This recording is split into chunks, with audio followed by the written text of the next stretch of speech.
Hello student, आज हम forces between multiple charges के बारे में डिस्कस करेंगे। देखिए, कूलाम्स लॉ में हम पढ़ चुके हैं, दो स्टेशनरी चार्जेस हैं कोई भी, तो उनके बीच में कितना इलेक्ट्रिकल फोर्स लगता है। वो इलेक्ट्रिकल फोर्स अट्रैक्शन नेचर का हो सकता है और रिपल्सिव नेचर का भी हो सकता है। ठीक है, तो दो स्टेशनरी चार्जेस के लिए तो हम पढ़ चुके हैं। अगर दो से ज्यादा चार्जेस हैं किसी सिस्टम में तो तब फोर्स कितना लगेगा उन सभी चार्जेस के बीच में, है ना। तो सारे चार्जेस के लिए हम फोर्सेस को कैलकुलेट करना है तो हम किसी एक चार्जेस के लिए कैलकुलेट करेंगे कि एक चार्जेस पे उसके सिस्टम में जितने भी अदर चार्जेस हैं वो सारे मिलके एक पर्टिकुलर चार्ज पे कितना फोर्स अप्लाई कर रहे हैं, कितना फोर्स एक्सर्ट कर रहे हैं, ये हमें कैलकुलेट करना है। ठीक है, तो इसके लिए हम एक बेसिक प्रिंसिपल है। इसका बेसिक प्रिंसिपल क्या है कि जैसे दो चार्ज हैं Q1 और Q2, इसको तो हम डिस्कस कर ही चुके हैं। स्टेशनरी चार्जेस हैं दोनों ही और दोनों ही पॉइंट चार्जेस हैं। तो कूलाम्स लॉ में स्टेशनरी चार्जेस के लिए वेक्टर फॉर्म भी हम जानते हैं। तो Q1 पे जो फोर्स इन दोनों के बीच में रिपल्सिव फोर्स लगेगा, क्योंकि दोनों ही पॉजिटिव चार्ज हैं और सेम नेचर के हैं, दोनों ही लाइक चार्जेस हैं। तो Q1 पे एक फोर्स अप्लाई होगा इस डायरेक्शन में, ना, F12, क्योंकि Q2 इसे इस डायरेक्शन में क्या करेगा, रिपेल्ड करेगा। ठीक है, तो F12 इस डायरेक्शन में, तो Q1 पे जो फोर्स लग रहा है वो है F12 और Q2 पे जो फोर्स लग रहा है वो है F21, है ना, F21। तो इनकी जो डायरेक्शन है उसके भी हम बता चुके हैं। तो ये रिपल्सिव का केस है, तो रिपल्सिव का केस अप्लाइंग के केस में आता है। तो अप्लाइंग के केस में डायरेक्शन क्लॉकवाइज लेते हैं हम, 2 से 1 की तरफ, है ना। तो 2 से 1 की तरफ और ये सेकंड से फर्स्ट की तरफ, है ना। 2 मीन्स सेकंड से फर्स्ट की तरफ और सेकंड से फर्स्ट की तरफ, 1 से 2 की तरफ, है ना। 1 से 2 की तरफ ये डायरेक्शन है इसका। ठीक है, छोटी सी ट्रिक थी, इसकी वैसे जरूरत है नहीं अभी। अच्छा, तो ये Q1 पे जो फोर्स लग रहा है वो ये है, Q2 पे फोर्स जो है ये है। ठीक है, मान लीजिए एक और चार्ज आ गया इसी सिस्टम में, Q3।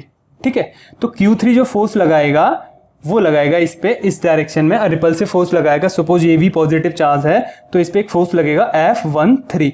ठीक है, उसकी डायरेक्शन होगी दिस डायरेक्शन, थोड़ा सा दिस Q3, है ना। Q3 इस पे एक फोर्स लगाएगा F13 और Q2 पे भी एक फोर्स लगाएगा, ये this F force on 2 due to 3। ठीक है, इसकी डायरेक्शन ये होगी। अच्छा, Q3 पे भी फोर्स लगाएगा ये फर्स्ट जो चार्ज है इस डायरेक्शन में लगाएगा वो फोर्स, वो कितना होगा, force on 3 due to 1 this. और 3 पे भी ये एक फोर्स लगाएगा this, force on 3 due to 2।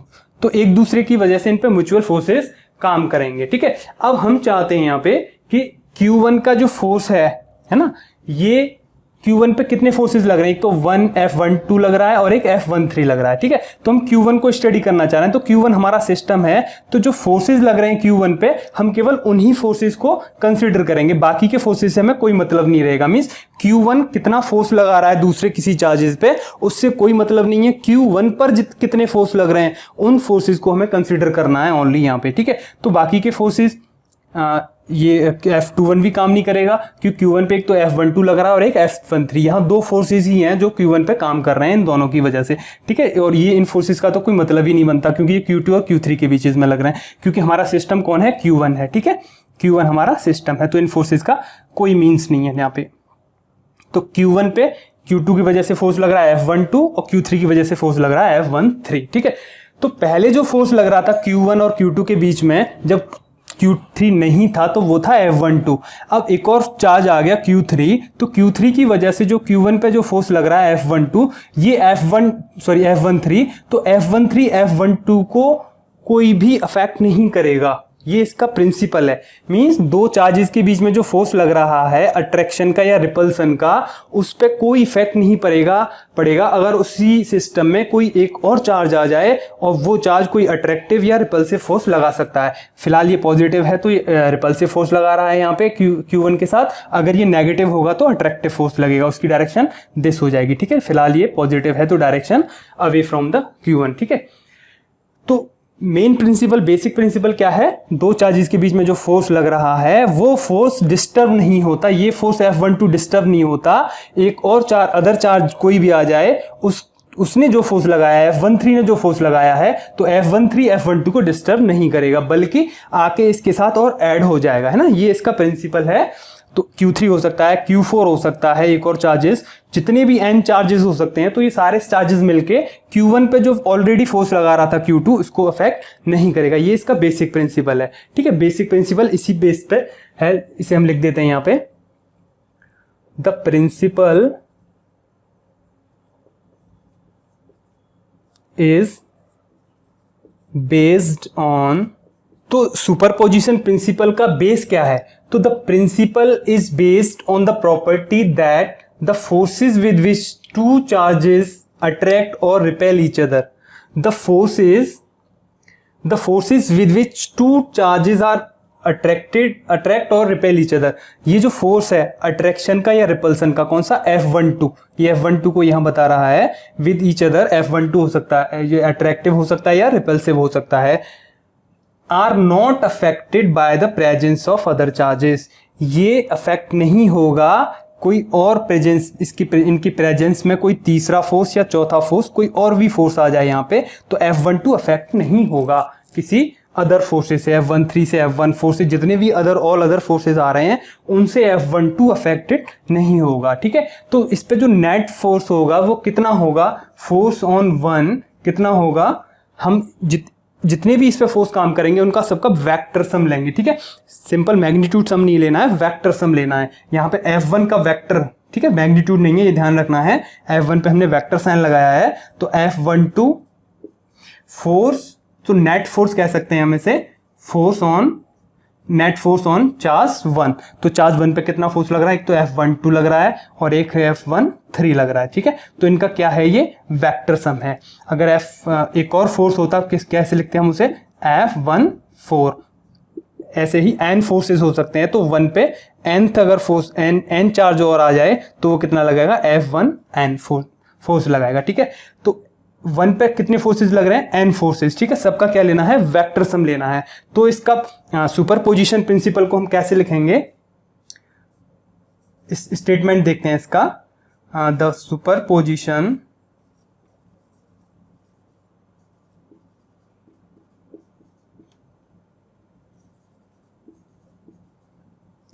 Principal states that, तो यह है इसका स्टेटमेंट, ठीक है। स्टेटमेंट क्या है? द सुपरपोजिशन प्रिंसिपल स्टेट्स, क्या स्टेट करता है ये? When A number of charges, 3 charge है यहाँ पे, आर इंटरेक्टिंग, तीनों ही चार्ज इंटरेक्ट कर रहे हैं, तीनों ही चार्जेस फोर्स लगा रहे हैं, तो the total forces on a given charge, तो total force on given charge Q1 is the vector sum of the forces. Vector sum है सारे फोर्सेस का, वेक्टर साइन लगा हुआ है और वेक्टर के साथ लेना है, of the forces exerted on it due to all other charges, ठीक है। Due to all other charges, तो जितने भी फोर्स लग रहे हैं इस चार्ज पे due to all other charges, उन सबका क्या लेना है? वेक्टर सम लेना है। तो वो होगा फोर्स ऑन दैट चार्ज, ठीक है। और इसका प्रिंसिपल किस पर बेस है? कि the force between two charges is not affected by the other charges, ठीक है। The force between two charges is not affected by the presence of other charges, ठीक है। ये इसका बेस है, ठीक है। अब इसको हम कैलकुलेट करके देखते हैं कि इसे कैलकुलेट कैसे करते हैं in the form of position vector, ठीक है। अगर पोजीशन वेक्टर दिए हुए हैं Q1, Q2, Q3, Q4, जितने भी सारे सिस्टम में फोर्सेज हैं, चार्जेस हैं, सबके अगर पोजीशन वेक्टर गिवन है तो हमें किस तरीके से उनको कैलकुलेट करना है, मींस पोजीशन वेक्टर की फॉर्म में कैसे कैलकुलेट करना है, ठीक है। पोजीशन वेक्टर की फॉर्म में भी कैलकुलेट करके देखते हैं इसे। तो देखते हैं पोजीशन वेक्टर की फॉर्म में, सपोज ये Q1 है और ये Q2 है, तो Q1 पर Q2 कितना फोर्स अप्लाई कर रहा है? ये फोर्स अप्लाई कर रहा है F12, force on 1 due to 2, ठीक है। रिपल्सिव का केस है, रिपल्सिव वाला कौन से केस में है? पुलिंग वाले केस में, अप्लाइंग वाले केस में। अप्लाइंग वाले केस में डायरेक्शन क्या बताई थी? सेकंड टू फर्स्ट, तो क्लॉकवाइज, तो सेकंड टू फर्स्ट, तो सेकंड चार्ज ये है, फर्स्ट ये है ना, तो ये डायरेक्शन होगी, ठीक है। एक और चार्ज है Q3 इसी में, ठीक है, इसी सिस्टम में एक और चार्ज है Q3, तो वो कितना फोर्स लगाएगा? वो ये फोर्स लगाएगा, देखिए Q3 ये चार्ज है, तो दिस, क्योंकि रिपल्सिव फोर्स होगा, Q1 और Q3 भी क्या है, सेम चार्ज है, तो रिपल्सिव फोर्स होगा, Q3 से प्रेस करेगा इस डायरेक्शन में, तो फोर्स कितना होगा, force on 1 due to 3 this, ठीक है, F1 3 और F1 2, ये दो फोर्सेज हो गए, ठीक है, Q1 पे जो अप्लाइड हो रहे हैं। फिलहाल हमने 3 चार्जेस ही लिए हैं सिस्टम में, तो अभी प्रिंसिपल क्या कहता है, सुपरपोजिशन प्रिंसिपल कहता है कि net force on 1, net force on charge 1 कितना होगा, F12 प्लस F13, ठीक है, इन दोनों का वेक्टर सम लेना है हमें। अब हमें वैल्यूज कैलकुलेट करनी है F12 और F13 की, ठीक है। अब हमने कहा था कि पोजीशन वेक्टर इसके गिवन है, ठीक है, हम मान लेते हैं पोजीशन वेक्टर इस तरीके से, पोजीशन वेक्टर सपोज Q1 का पोजीशन वेक्टर है, दिस इज R1, Q2 का पोजीशन वेक्टर है, this is R2, R1 vector, R2 vector, और Q3 का पोजीशन वेक्टर है given, this is R3 vector, ठीक है। इन तीनों की ही पोजीशन वेक्टर्स गिवन है। अब पोजीशन वेक्टर गिवन है तो हमें वैल्यूज चेक कर लेते हैं, F12 की वैल्यू कितनी होगी, F12, ठीक है, vector form of Coulomb's law से लेते हैं, कितना फोर्स होगा Q1 पे ड्यू टू 2, तो कूलम्ब कांस्टेंट को C लिखे दे रहे हैं, 1/4 पाई एप्सिलॉन नॉट लिखना है वैसे, ठीक है, स्पेस की वजह से हम C लिखे दे रहे हैं, थोड़ी स्पेस में हो जाएगा। दोनों ही चार्जेस का प्रोडक्ट लेना है, Q1 Q2 अपॉन डिस्टेंस। अब हमें डिस्टेंस लेनी है, तो चार्ज 1 पे जो फोर्स लग रहा है, F12 फोर्स लग रहा है, तो इस F12 की डिस्टेंस कहां से लेंगे, सेकंड से, है ना, तो यही तो डिस्टेंस होगी, दिस कितनी होगी, ये डिस्टेंस फ्रॉम 2, है ना, 2 से ही तो लेंगे, फ्रॉम 2 टू 1, ये 2 है और ये 1 है, दिस R21, है ना, तो यहां क्या लेंगे, डिस्टेंस R21, ठीक है, उसका Q। कूलम्ब्स लॉ वाला वेक्टर फॉर्म चेक कर लेना, लास्ट लेक्चर में हमने देखा था वेक्टर फॉर्म, तो R21 का Q और ये R21 वेक्टर, ठीक है, तो ये हो गया F12 की वैल्यू, सॉरी F21 की वैल्यू, है ना, तो F12 निकल के आ जाएगा यहाँ पे, तो R21 अब हमें कैलकुलेट करना है, तो R21 कितना होगा, देखिए R21 कितना होगा, मैंने बताया था लास्ट वाला माइनस फर्स्ट वाला, तो R1 माइनस R2, ठीक है, और इसे वैसे भी हम बता सकते हैं कैलकुलेट करके, R21 देखिए कंटिन्यू वाले ऐड करने हैं, तो यहां से स्टार्ट किया हमने दिस, तो R2 प्लस R21, है ना, R2 प्लस R21 कंटिन्यूटी वाले हमको ऐड कर देने हैं दोनों ही वेक्टर, और यहां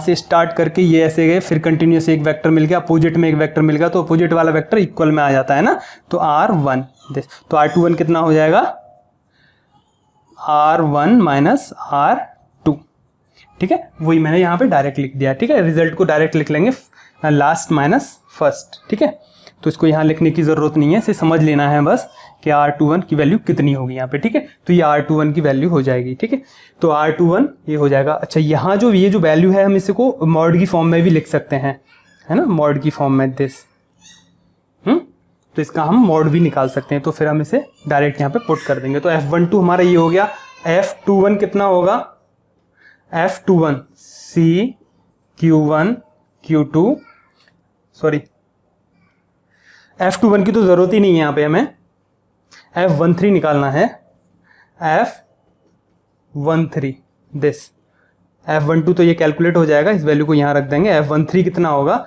C F13 this force Q1 और Q3 के बीच में जो फोर्स है, Q1 Q3 दोनों ही चार्ज का प्रोडक्ट अपॉन डिस्टेंस, डिस्टेंस कहाँ से लेने, इस फोर्स की तो बात कर रहे हैं, Q1 पे जो फोर्स लग रहा है F13, इसकी डिस्टेंस कहाँ से लेंगे, 3 से, है ना, तो ये वाली डिस्टेंस लेंगे, दिस डिस्टेंस कितनी होगी, ये R कहाँ से, 3 से 1 की तरफ, R31, ठीक है, तो R31 वेक्टर फॉर्म में और मॉड लगा देंगे, और R31 डायरेक्ट लिख दे रहा हूं मैं, R31 की वैल्यू कितनी होगी, फिर से लास्ट माइनस फर्स्ट, तो लास्ट कौन सा है, R1 माइनस R3, ठीक है, वेक्टर फॉर्म में ये R31 की वैल्यू हो गई।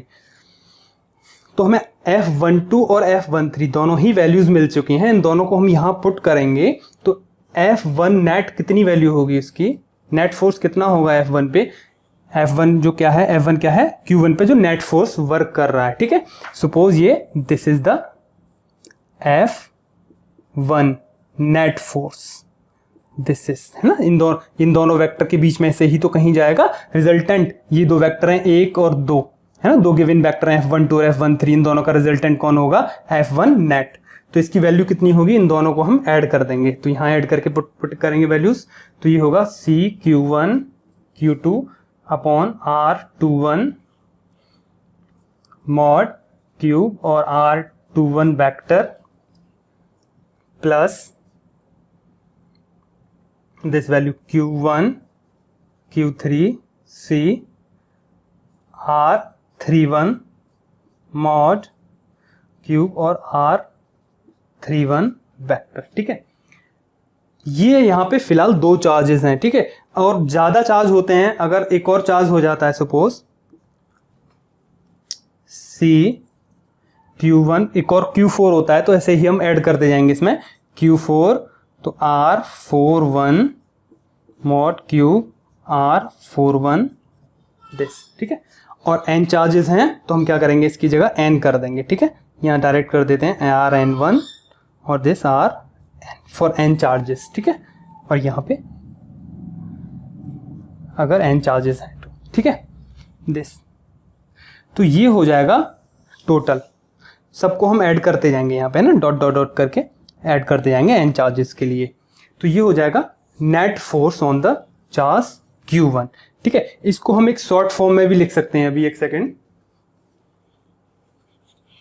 तो देखिए ये तो एक इसकी इक्वेशन है सारे फोर्सेस को, तो इसे शॉर्ट फॉर्म में भी लिख सकते हैं हम। तो नेट फोर्स कितना होगा ऑन चार्ज 1, तो देखिए CQ1, ये तो सब में आ रहा है CQ1, तो इसे कॉमन ले लेते हैं बाहर, CQ1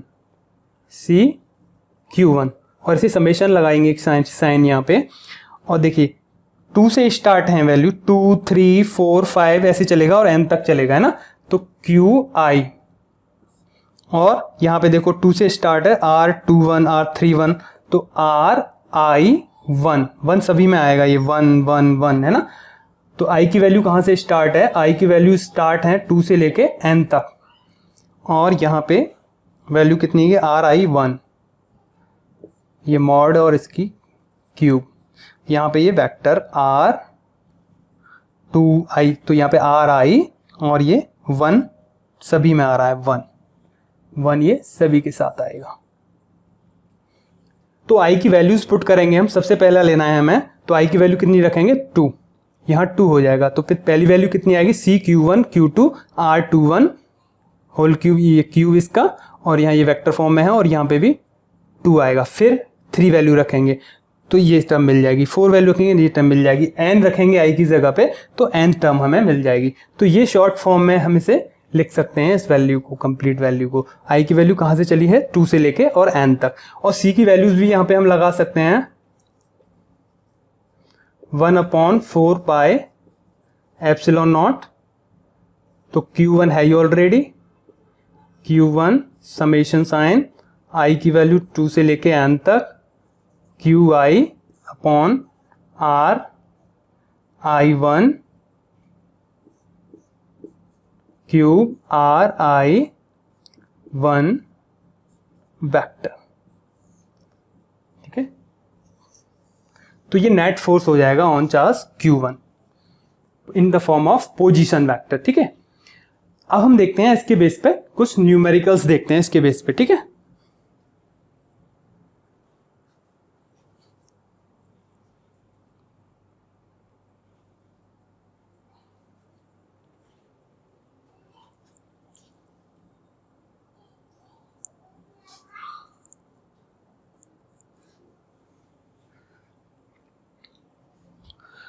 तो न्यूमेरिकल देखते हैं, सुपरपोजिशन प्रिंसिपल पे बेस्ड है ये न्यूमेरिकल्स।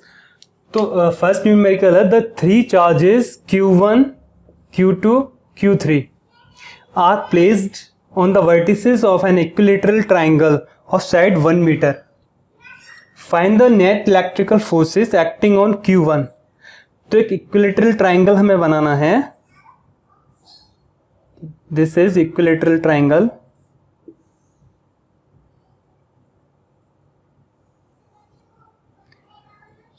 Q1 सपोज इस साइड इस एज पे रखा है Q1 Q2 और यहां रखा है Q3, ठीक है। तो इक्विलैटरल ट्राइंगल है Q1 1 microcoulomb, Q2 -2 microcoulomb, Q3 कितना है 3 माइक्रोकूलम। तो find the net electric force acting on charge Q1। तो Q1 इस चार्ज पे जो फोर्स लग रहा है कौन लगाएगा, Q2 और Q3 की वजह से इलेक्ट्रिकल फोर्स लगेगा ऑन चार्ज Q1, उसे हमें कैलकुलेट करना है, ठीक है। तो हम फोर्सेस को देख लेते हैं। तो सिस्टम कौन है हमारा, Q1 है। तो Q1 पर जितने फोर्स लग रहे हैं उनको कंसीडर करना है ओनली। Q1 कितने फोर्स लगा रहा है किसी और दूसरे चार्ज पे तो उसे हमें कोई मतलब नहीं है, हमें ओनली कंसीडर करना है फोर्सेज ऑन Q1। सिस्टम है हमारा Q1, तो सिस्टम पे जितने फोर्स लगते हैं फिजिक्स में ओनली उन्हीं को ही हम कंसीडर करते हैं। सिस्टम किसी दूसरे पे फोर्स लगा रहा है उससे हमें कोई मतलब नहीं है, ठीक है। तो Q1 पे फर्स्ट फोर्स कौन लगाएगा, Q2, ठीक है। Q1 और Q2 इनकी पोलरिटी देखें तो ये पॉजिटिव है और ये नेगेटिव है। ये कितना है 1 माइक्रोकूलम और ये कितना है -2 माइक्रोकूलम। तो ये पॉजिटिव है और ये नेगेटिव है, तो इन दोनों के बीच में फोर्स ऑफ अट्रैक्शन होगा, है ना। तो Q2 Q1 को अपनी डायरेक्शन में अट्रैक्ट करेगा, तो इस डायरेक्शन में एक फोर्स लगेगा on Q1, force on 1 due to 2, ठीक है। F12 इसकी डायरेक्शन होगी।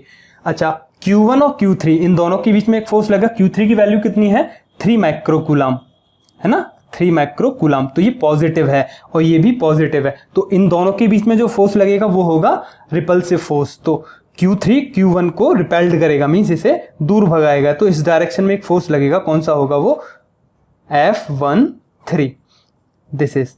तो हमें दोनों ही फोर्स लग गए जो मिल गए जो Q1 पे काम कर रहे हैं, एक तो F12 और एक F13। तो नेट फोर्स ऑन, अभी हमने प्रिंसिपल से अकॉर्डिंग पता किया था, उस प्रिंसिपल के अकॉर्डिंग, तो नेट फोर्स ऑन चार्ज 1 कितना होगा F12 प्लस F13, ठीक है।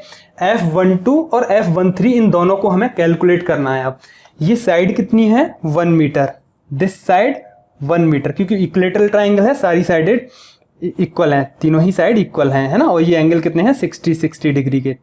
तो 1 मीटर 1 मीटर और 1 मीटर। अब देखिए F12 को हमें कैलकुलेट करना है सबसे पहले। तो F12 कितना होगा, F12 होगा C Q1 Q2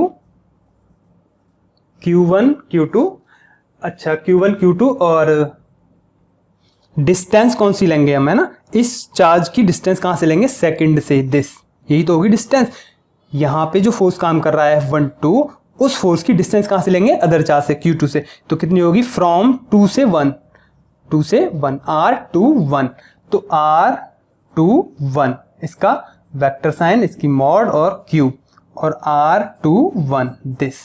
तो ये हो जाएगी वैल्यू किसकी, R21।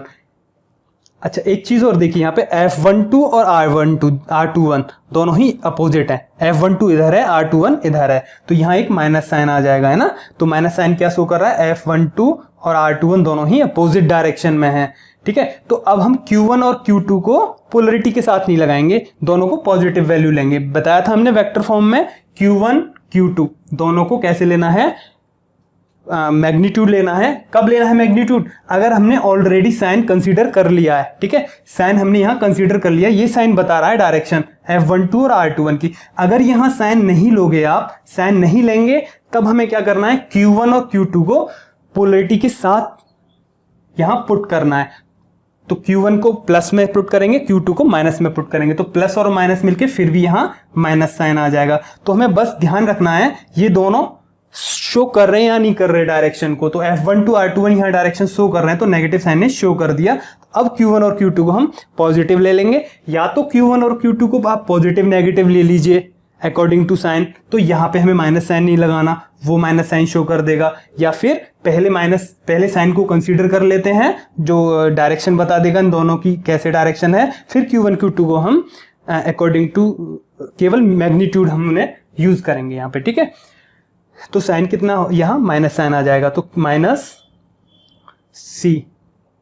अब देखिए ये वैल्यूज तो हमें मिल जाएंगी, इसकी वैल्यू मिल जाएगी, ये वैल्यू है हमारे पास, Q2 है हमारे पास, R21 नहीं है हमारे पास, ठीक है। अब हम R21 निकालेंगे, R21 कितना होगा, तो R21 कितना होगा final minus first, R1 minus R2। ठीक है, अब देखिए अब R1 R2 की वैल्यूज कैसे पता करनी है। ठीक है, तो हम सपोज कर लेते हैं R1 ओरिजिन पे रखा हुआ है, ये फर्स्ट चार्ज जो है ओरिजिन पे रखा हुआ है, और ये एक्स एक्सिस है और ये वाई एक्सिस है। ठीक है, एक्स एक्सिस और वाई एक्सिस। तो फर्स्ट चार्ज जो रखा है ओरिजिन पे रखा हुआ है कोऑर्डिनेट सिस्टम में, तो इसकी कोऑर्डिनेट्स क्या होंगे, है ना, इसके कोऑर्डिनेट्स क्या होंगे, इसके 0 0 0, है ना, x भी 0 होगा, y भी 0 होगा और z भी इसका 0 होगा। तो R1 को हम कैसे लिखेंगे,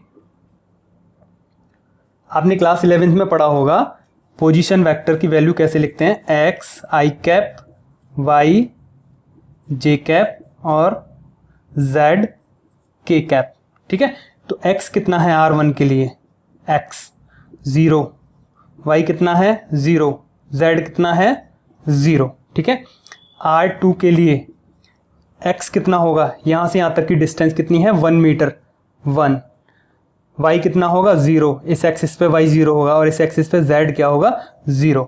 R2 के लिए लेंगे डिस्टेंस तो ये कितना होगा 1, ये कितना होगा 0 और ये कितना होगा 0।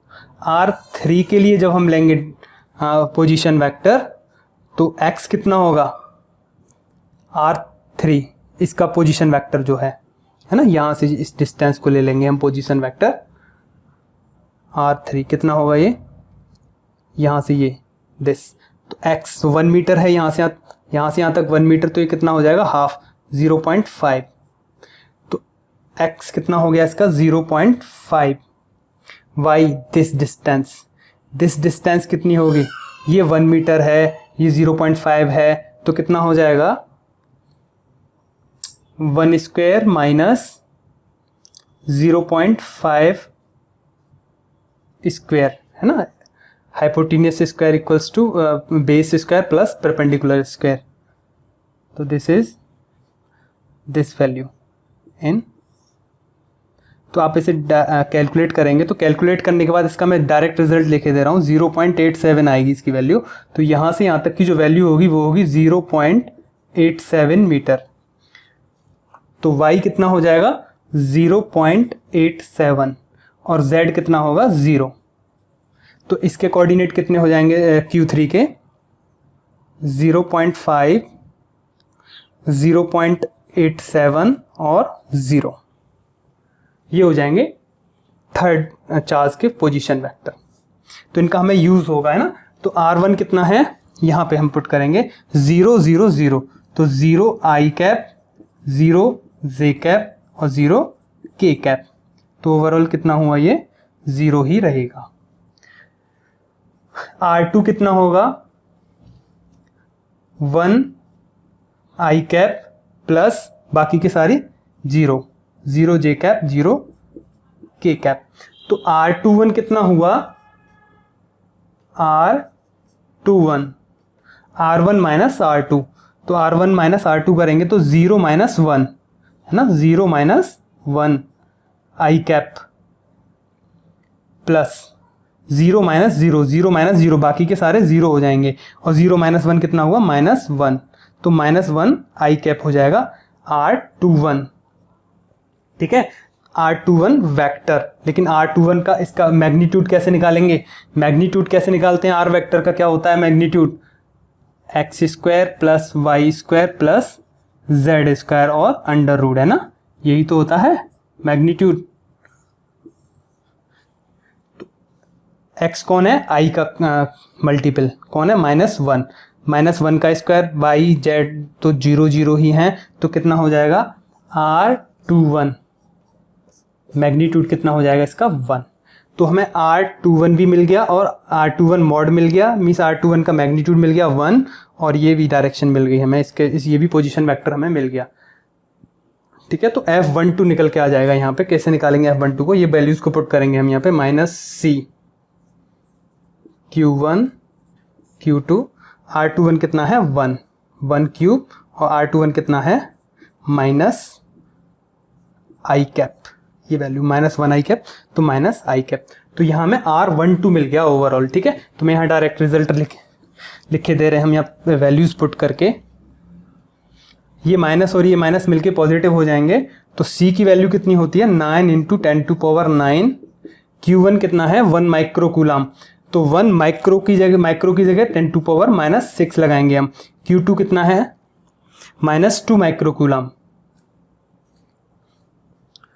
तो -2 तो लगाएंगे नहीं क्योंकि हम ऑलरेडी यहाँ माइनस साइन ले चुके हैं, तो केवल मैंने बताया था मैग्नीट्यूड लेंगे, कितना आएगा 2 माइक्रो कूलाम, तो 2 इंटू 10⁻⁶, ठीक है, अपॉन 1 तो 1 क्यूब, और यहाँ R21 कितना है, अभी हमने R21 जो निकाला था वो भी 1 ही आया था, है ना, अभी जस्ट निकाला था, वो हट गया है, अब वीडियो को बैक करके देख लेंगे तो उसकी वैल्यू भी 1 आई थी अभी, है ना, तो 1।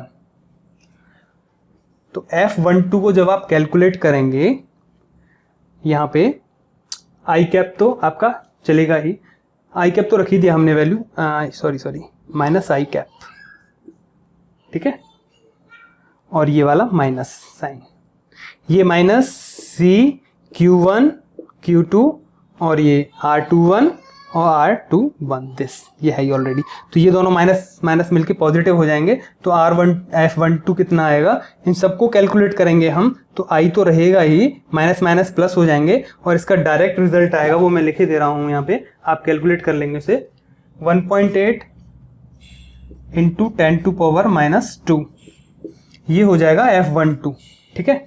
अब हम ऐसे ही F13 निकालते हैं, चलो F12 मैं यहाँ लिखे दे रहा हूँ, 1.8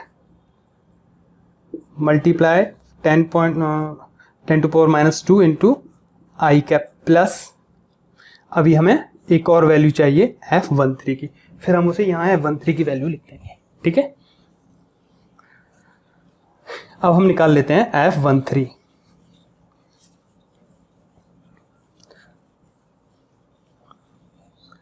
तो F13 की वैल्यू अभी हमें चाहिए यहाँ पे, तो F13 निकालेंगे ऐसे ही, तो F13 C साइन ले लेते हैं पहले, चलिए F13 कौन सा फोर्स है, दिस इज F13, Q1 ये है, Q3 ये है ना, तो रिपल्सिव फोर्स है, दोनों ही पॉजिटिव हैं, और F13 और डायरेक्शन कहाँ से लेंगे इसकी, दिस डायरेक्शन होगी R31, 3 से 1 की तरफ, ठीक है, यही तो डायरेक्शन होगी, तो C तो पॉजिटिव साइन आएगा, और Q1 और Q3 अपॉन R31 वेक्टर और उसका मैग्नीट्यूड मॉड का क्यूब और R31 वेक्टर, ठीक है।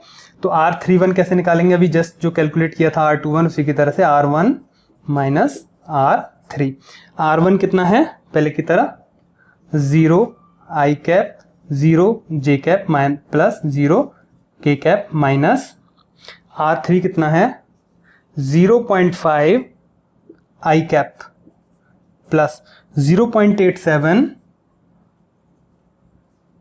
जे कैप प्लस 0 के कैप, ठीक है, यहां माइनस साइन है, तो 0 में से माइनस साइन होगा, ये 0.5 तो माइनस 0.5 आई कैप, 0 में से 0.87 माइनस होगा तो 0.87 जे कैप, 0 माइनस 0 कितना हुआ 0 ही रहा, तो R31 कितना आया, दिस इज R31,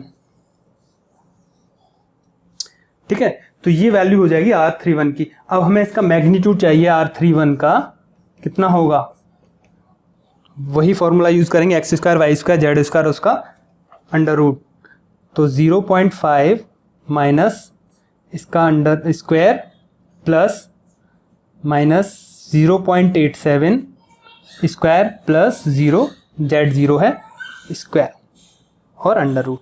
जब आप इस वैल्यू को सॉल्व करेंगे तो मैं इसका डायरेक्ट रिजल्ट लिखे दे रहा हूँ, कितनी 1, ठीक है, 0.25 आएगा इसका स्क्वायर, इसका 0.75 आएगा, तो मिलके 1 हो जाएंगे, फिर 1 का अंडर रूट 1 ही आएगा इसकी वैल्यू डायरेक्ट, इसकी वैल्यू कितनी आएगी 1।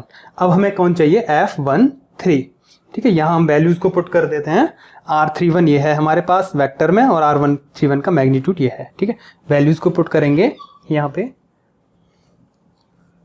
तो F13 कितना आएगा, C की वैल्यू कितनी होगी 9 इंटू 10⁻⁹, Q1 कितना है 1 माइक्रो कूलाम, डायरेक्शन ऑलरेडी हमने ले ली है क्योंकि R31 और F13 दोनों ही एक डायरेक्शन में है, तो यहाँ पॉजिटिव आएगा। तो Q1 Q3 दोनों को पॉजिटिव यूज करना है, वैसे भी ये पॉजिटिव हैं ही। Q1 कितना है 1 माइक्रोकूलम, 1 माइक्रो मीन्स 10⁻⁶। Q3 कितना है 3 माइक्रोकूलम, 3 × 10⁻⁶, अपॉन R31 कितना है 1, है ना। और R31 वेक्टर कितना है, R31 वेक्टर इज दिस। तो यहां हम इस वैल्यू को लिख देते हैं,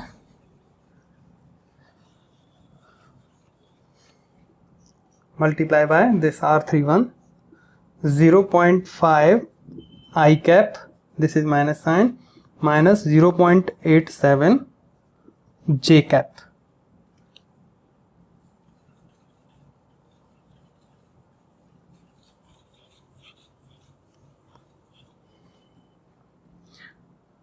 तो आप इसे जब सॉल्व करेंगे इस इक्वेशन को, तो यहाँ पे ये पार्ट जो है इसका तो सिंपल कैलकुलेशन करना है।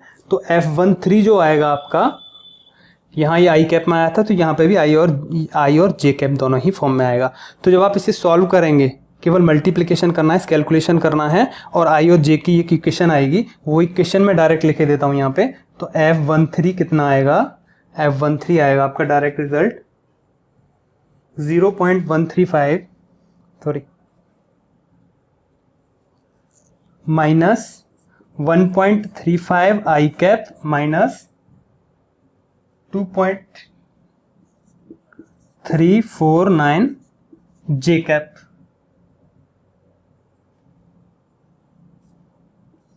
इंटू 10⁻⁻²।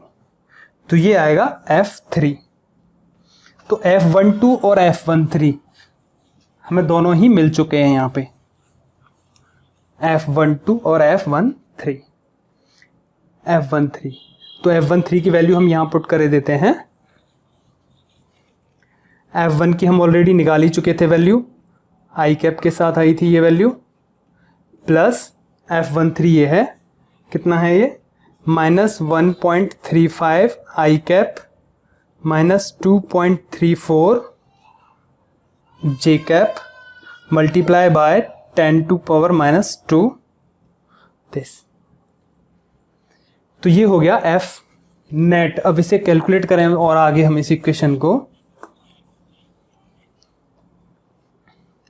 तो देखिए ये है कितना 1.8 × 10⁻⁻² आई कैप। ये माइनस बाहर से कॉमन आ जाएगा ये, क्योंकि दोनों में ही है। इसे ओपन कर देते हैं, कॉमन किया, माइनस 1.35 आई कैप माइनस 2.34, इसके साथ 10⁻⁻² को भी ले लेते हैं, आई कैप माइनस 2.34 10⁻⁻² जे कैप। ठीक है, तो आई कैप और ये आई कैप, इन दोनों को यहाँ पे आई कैप कॉमन आ जाएगा, और ये वैल्यू कितनी आएगी 10⁻⁻² तो दोनों में ही है, तो 10⁻⁻²। तो 1.8 माइनस 1.35 आई कैप, और यहाँ ये माइनस 2.34 इंटू 10⁻⁻² जे कैप। यहाँ इसे आप माइनस करेंगे तो ये कितना आएगा 0.45 आई कैप, 10⁻⁻² को बाहर ले लेते हैं, 2.34 जे कैप और 10⁻⁻² बाहर आ गया ये। तो ये हो जाएगा नेट फोर्स ऑन चार्ज 1। ठीक है, ये उसकी वैल्यू हो जाएगी फोर्स की। इसका मैग्नीट्यूड पता करना है तो आई कैप का मल्टीपल फैक्टर है हमारे पास, जे कैप का मल्टीपल फैक्टर है हमारे पास, और 10⁻⁻² भी है। ठीक है, तो उसका वो भी निकाल सकते हैं हम। कैसे निकालेंगे देख लेते हैं। मैग्नीट्यूड निकाल सकते हैं फोर्स का, कितना आएगा 0.45 इंटू 10⁻⁻², उसका square, x² plus y² plus z² उसका अंडर रूट है ना, वो फॉर्मूला लगेगा, प्लस y² कितना है 2.34 इंटू 10⁻⁻², और इसका स्क्वायर प्लस 0 का स्क्वायर, क्योंकि z तो है ही नहीं इसमें, और इसका अंडर रूट। ठीक है, अब आप इस वैल्यू को कैलकुलेट करोगे तो मैं डायरेक्ट रिजल्ट यहाँ लिखे दे रहा हूँ। ये माइनस में लेना है, यहाँ पे माइनस में तो प्लस ही रहेगा और स्क्वायर हो जाएगा उसका। डायरेक्ट रिजल्ट आएगा इसका 2.38 इंटू 2.38 इंटू 10⁻² न्यूटन। तो this is the answer. Okay, तो ये होगा इसका आंसर। तो इतना फोर्स लगेगा उस चार्ज पे। फिगर यहाँ से रिमूव हो गया है, तो फिगर की बात करें हम, कहाँ थे यहाँ पे, इस तरीके से था ये Q3 Q1 Q2, ये माइनस चार्ज था, ये पॉजिटिव थे दोनों, और ये F12 था, और ये ये माइनस था तो इस डायरेक्शन में था, ये F12 था और ये F13 था, है ना। तो ये फोर्स लगेगा और ये इन दोनों के बीच में कहीं पे भी हो सकता है। 2.38 इंटू 10⁻² न्यूटन का फोर्स जो होगा, है ना। और इसके हम डायरेक्शन भी निकाल सकते हैं। यहाँ से ये 60 डिग्री का एंगल होगा। अभी क्लियरली दिखा देते हैं इसे। ये वैल्यू है हमारे पास 2.38 इंटू 10⁻² न्यूटन।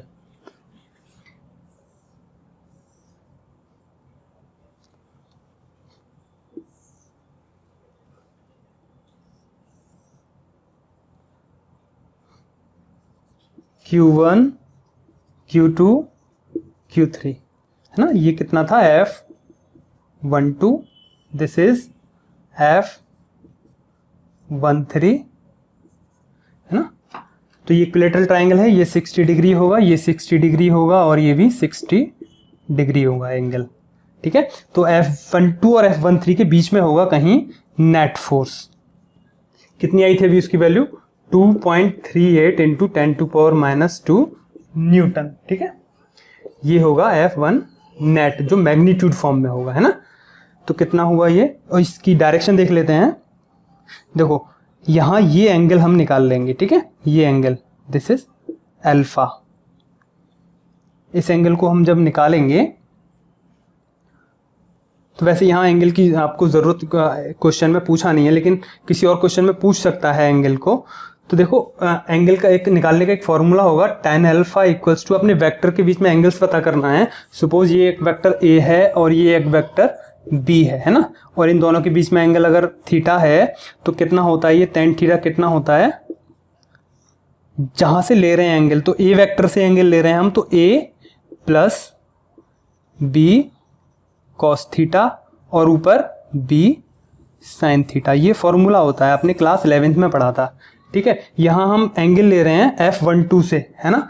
तो F12 लिखेंगे पहले, वेक्टर F12 की वैल्यू जो हमें अभी निकाली थी, प्लस ये वेक्टर साइन नहीं है, ये मैग्नीट्यूड साइन है, ये F12 प्लस सेकंड वेक्टर कौन है, F13, है ना। और कॉस ऑफ थीटा क्या है, ये इन दोनों वेक्टर के बीच का एंगल। तो इन दोनों वेक्टर के बीच का एंगल कितना है, ये पूरा 180 है और ये 60 डिग्री है, तो ये कितना बचेगा, 120 डिग्री दोनों ही वेक्टर के बीच में। F12 और F13 के बीच में कितना एंगल है, 120 डिग्री, है ना। और ऊपर कौन सा, ये पूरा का पूरा साइन के साथ, तो F13 साइन 120 डिग्री। तो F12 F13 की वैल्यू हम निकाल चुके हैं, वीडियो में आप बैक करके देख लेंगे। F13 भी है हमारे पास, साइन 20 लगाएंगे, साइन कॉस 20 की वैल्यू लगाएंगे। तो ठीक है, यहाँ पे वैल्यूज को आप पुट करके डायरेक्ट रिजल्ट इसका निकाल सकते हैं, ठीक है। इसका डायरेक्ट रिजल्ट इस क्वेश्चन में पूछा नहीं है, तो आप खुद करेंगे इसे, आपके लिए होमवर्क हो जाएगा ये। दिस इज योर होमवर्क, और आप इसका आंसर कमेंट्स में देंगे मुझे, इसका आंसर कितना आएगा, ठीक है। F13 F12 F13 ये वैल्यूज लगाएंगे, साइन 120 और कॉस 120 डिग्री। तो यहाँ से अल्फा इसकी वैल्यू निकल के आ जाएगी कि फोर्स कितने डिग्री के एंगल पे है, ठीक है। इस क्वेश्चन में नहीं पूछा है ये, लेकिन और क्वेश्चन में आप पूछ सकता है ये वैल्यूज, ठीक है। तो ये न्यूमेरिकल था इसके बेस पे। अच्छा, इस न्यूमेरिकल को हम एक और बेस पे निकाल सकते हैं। यहाँ पे हमने R1 और R2 पोजीशन वेक्टर की फॉर्म में से निकाला है, हम इसको मैग्नीट्यूड फॉर्म में भी निकाल सकते हैं वेरी इजीली, कि F12 और F13 के मैग्नीट्यूड्स निकाल लेंगे हम Q1 और Q2 के साथ, बिना डिस्टेंस के साथ, ठीक है। F1 और F13 मैं बता ही दे रहा हूँ, सेकेंड मेथड भी वो ईजी होगा मेथड, लेकिन ये लॉन्ग मेथड था, लेकिन हमें समझना था सुपरपोजिशन प्रिंसिपल, तो उस के बेस पे हमने इसको किया है। इसका एक और मेथड है इसी न्यूमेरिकल का, लेकिन ये आपको हेल्प करेगा। बाकी के और न्यूमेरिकल्स आएंगे कुछ, वहाँ पे अगर वेक्टर सुपरपोजिशन प्रिंसिपल अगर अप्लाई करना पड़ा आपको, तो ये वहाँ पे आपको हेल्प करेगा। तो इसका सेकंड मेथड है,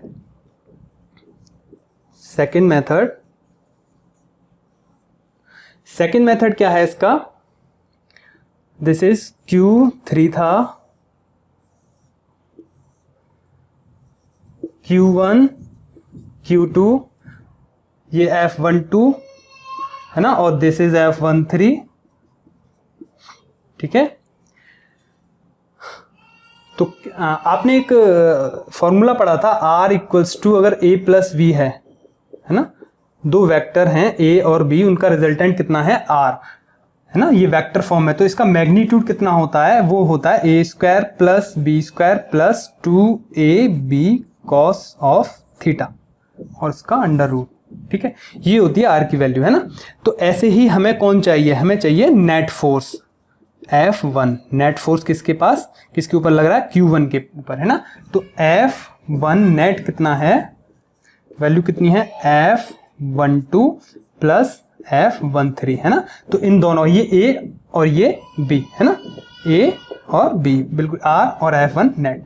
तो F1 नेट का डायरेक्ट मैग्नीट्यूड आएगा, कितना आएगा, हम यहाँ फॉर्मूला कैसे बनाएंगे, F12 का स्क्वायर, मैग्नीट्यूड का स्क्वायर, वेक्टर का नहीं, ध्यान रखना वेक्टर साइन नहीं है, केवल मैग्नीट्यूड चाहिए F12 का, प्लस F13 का मैग्नीट्यूड का square plus 2 F12 F13 2AB केवल मैग्नीट्यूड, और कॉस ऑफ थीटा, थीटा क्या है, एंगल है A और B के बीच का, तो यहाँ पे F13 ये है और F12 ये है, तो इन दोनों के बीच का एंगल कितना होगा, ये 60 डिग्री, तो ये कितना होगा 120 डिग्री, है ना।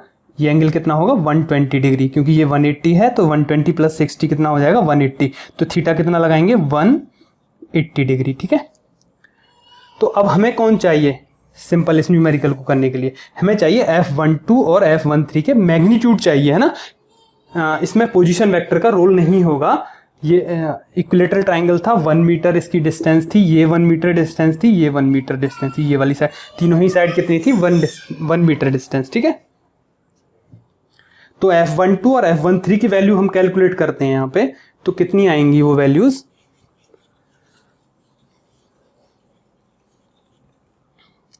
तो F12 है ना, वेक्टर नहीं सॉरी, केवल मैग्नीट्यूड, तो Q1 Q2 है ना, केवल मैग्नीट्यूड, पॉजिटिव पॉजिटिव वैल्यूज लेनी है। C कितना है 1/4 पाई एप्सिलॉन नॉट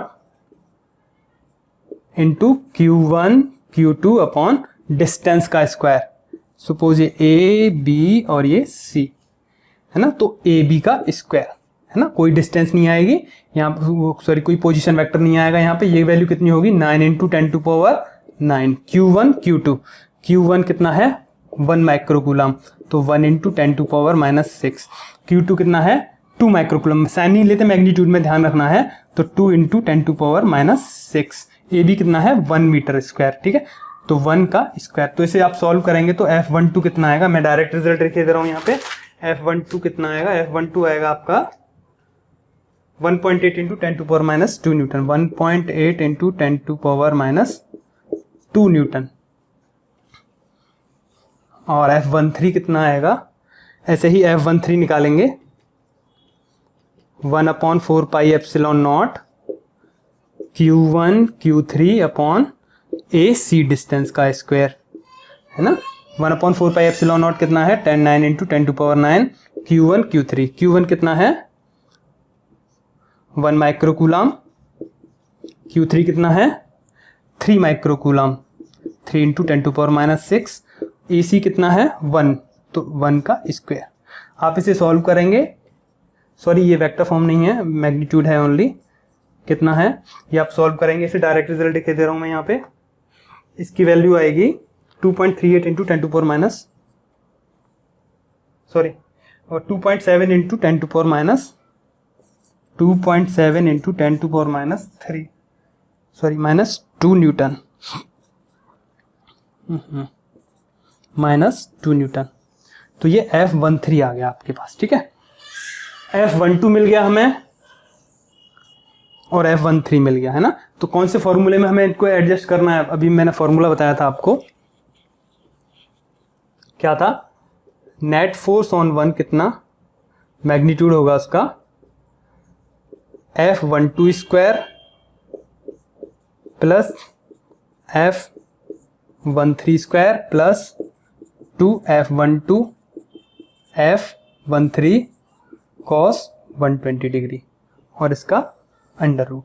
तो आप F12 को पुट करेंगे 1.8 into 10 to power minus 2, F13 को पुट करेंगे 2.7 इंटू 10 टू पावर माइनस 2, 2 है हमारे पास, F12 है, F13 है और cos 120 की वैल्यू और फिर इसका अंडर रूट। फिर आप इसे सॉल्व करेंगे तो जो मैग्नीट्यूड ऑफ फोर्स आएगा वही निकल के आएगा 2.8 into 10 to power minus 2.38 sorry into 10 to power minus 2 Newton.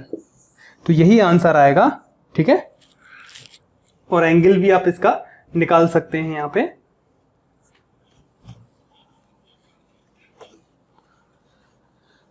Angle के लिए तो वो है ही लास्ट वाला मेथड कि एंगल कितना होगा, ये अल्फा, यहां से हम एंगल ले लेंगे, वो डायरेक्ट रिजल्ट में लिख दे रहा हूं। अब इसका एंगल आएगा 79.2 डिग्री, ठीक है, 2 डिग्री। तो यहां से जो अल्फा होगा 79.2 डिग्री पे वर्क करेगा ये जो फोर्स है, ठीक है। तो इसके दो मेथड बताए हमने, दोनों ही मेथड से सेम आंसर आएगा, ठीक है। पहले मेथड से हमने सुपरपोजिशन प्रिंसिपल को अप्लाई किया था और सेकंड मेथड में डायरेक्ट मैग्नीट्यूड ऑफ फोर्स को लेके हमने सॉल्व किया था, जो हम क्लास 11th में करके आए थे, ठीक है। तो दोनों ही मेथड से हम इसे सॉल्व कर सकते हैं इस न्यूमेरिकल को। तो ये न्यूमेरिकल थे इसके बेस पे, ठीक है। और तो नेक्स्ट लेक्चर में हम देखेंगे कुछ और न्यूमेरिकल्स देखेंगे इसी के बेस पे, और फिर हम इलेक्ट्रिक फील्ड को डिस्कस करेंगे। Thank you for today.